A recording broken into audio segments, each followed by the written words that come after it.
Новий виток у розслідуванні ймовірного втручання Росії в президентські вибори в США. Спецпрокурор Мюллер, який нині з'ясовує, чи була змова штабу Трампа з Кремлем, отримав дані про ймовірну зустріч колишнього юриста президента США з представниками Кремля у чеській столиці. Коли і навіщо? Подробиці від нашого кореспондента в Празі. Гучну заяву про ймовірні докази втручання Росії у вибори президента США зробило американське видання «Макклетчі». Посилаючись на 4 джерела, журналісти повідомили, що у розпал президентської кампанії у США у 2016 році мобільний телефон колишнього адвоката і неофіційно помічника Дональда Трампа Майкла Коена нібито підключився до вишок стільникового зв'язку тут, у Празі. Видання пише, що це може бути підтвердженням заяв про те, що Коен 2 роки тому таємно зустрічався тут з російськими чиновниками.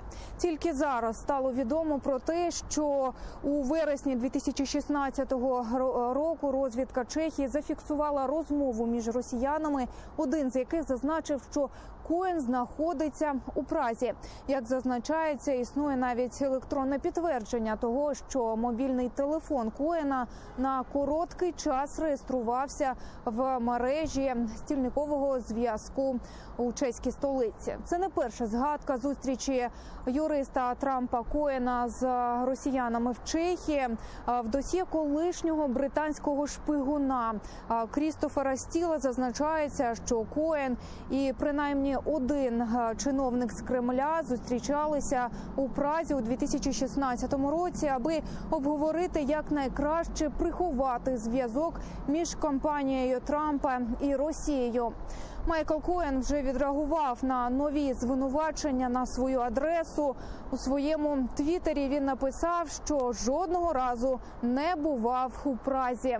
На початку грудня колишнього особистого адвоката президента США Майкла Коена засудили до 3 років у Америці за звинуваченнями, зокрема, у порушенні закону фінансування виборчої кампанії і надання неправдивої інформації Конгресу.